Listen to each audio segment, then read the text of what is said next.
ରାମାୟଣର କାହାଣୀ ଅସତ୍ୟ ଉପରେ ସତ୍ୟର ବିଜୟ ଏବଂ ଅଧର୍ମ ଉପରେ ଧର୍ମର ବିଜୟ ବୋଲି କୁହାଯାଏ। କିନ୍ତୁ ଏହା କେମିତି? କ'ଣ ରାମ ଜଣେ ଧାର୍ମିକ ବ୍ୟକ୍ତି ଥିଲେ ନା ଅଧାର୍ମିକ? ସେ କେଉଁ ଧର୍ମର ସୁରକ୍ଷା କରୁଥିଲେ? ଆଜି ଯେତେବେଳେ ଆମେ ରାମ ରାଜ୍ୟର କଥା କହୁଛେ, ସେତେବେଳେ ରାମ ରାଜ୍ୟରେ କ'ଣ ସବୁ ଚାଲିଥିଲା ଜାଣିବା ଉଚିତ କି ନୁହେଁ?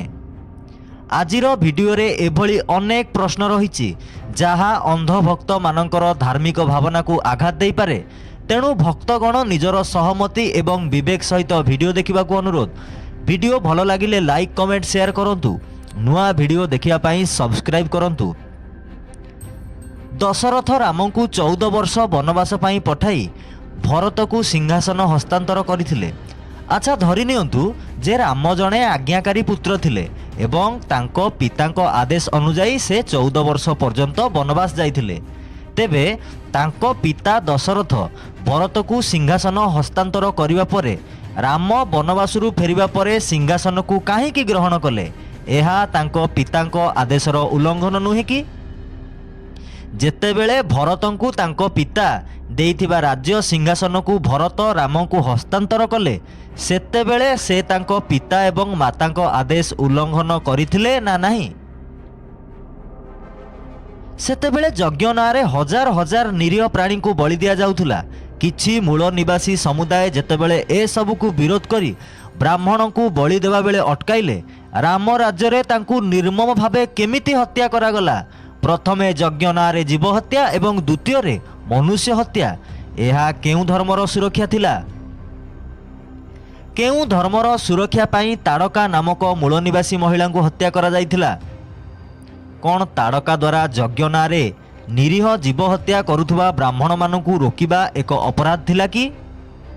ଏବଂ ଜୀବ ହତ୍ୟା କରି ମଦ ମାଂସ ଖାଉଥିବା ବ୍ରାହ୍ମଣମାନଙ୍କ ଫୁଲ୍ ମୁନ୍ ପାର୍ଟିକୁ ବିରୋଧ କରିବା କ'ଣ ଏକ ବଡ଼ ଅପରାଧ ଥିଲା? ପିତାମାତାଙ୍କ ବିନା ଅନୁମତିରେ ସୀତାଙ୍କ ସ୍ୱୟଂବରକୁ ଯାଇ ପିତାମାତାଙ୍କ ବିନା ଅନୁମତିରେ ସୀତାଙ୍କୁ ବିବାହ କରି ରାମ କେଉଁ ଧର୍ମ ରକ୍ଷା କରିଥିଲେ? କେଉଁ ଧର୍ମର ସୁରକ୍ଷା ପାଇଁ ଶୂର୍ପଣଖାର ନାକ ଓ କାନ କାଟି ଦିଆଯାଇଥିଲା? ଗଛ ପଛରେ ଲୁଚି ରହି ବାଳିକୁ କା ପୁରୁଷ ଭାବେ ହତ୍ୟା କରି ରାମ କେଉଁ ଧର୍ମ ରକ୍ଷା କରିଥିଲେ? କ'ଣ ଏହା ମିଥ୍ୟା ଉପରେ ସତ୍ୟର ବିଜୟ କି? ଯଦି ରାବଣ ଅତ୍ୟନ୍ତ ଅଧାର୍ମିକ, ଦୁଷ୍ଟ ଏବଂ ପାପୀ ଥିଲା, ତେବେ ସୀତା ଅପହରଣ ପରେ ମଧ୍ୟ ରାବଣ ସହିତ ସନ୍ଧି ସ୍ଥାପନ କରିବାକୁ ରାମ ବାରମ୍ବାର ରାବଣ ପାଖକୁ ଦୂତ ପଠାଉଥିଲେ କାହିଁକି?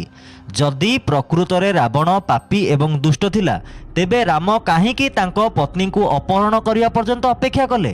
କାହିଁକି ରାମ ନିଜେ ପ୍ରଥମେ ଏହି ଆକ୍ରମଣ କରିନଥିଲେ? ଯଦି ରାବଣ ରାମଙ୍କ ପତ୍ନୀକୁ ଫେରାଇ ଦେଇଥାନ୍ତେ, ତେବେ ରାବଣ ଭଦ୍ରଲୋକ ହୋଇଯାଇଥାନ୍ତେ କି? ସୀତାଙ୍କୁ ନିଜର ସତୀତ୍ୱ ପ୍ରମାଣ କରିବାକୁ ଅଗ୍ନି ପରୀକ୍ଷା ଦେବାକୁ ବାଧ୍ୟ କରିବା କେଉଁ ଧର୍ମର ରକ୍ଷା ଥିଲା?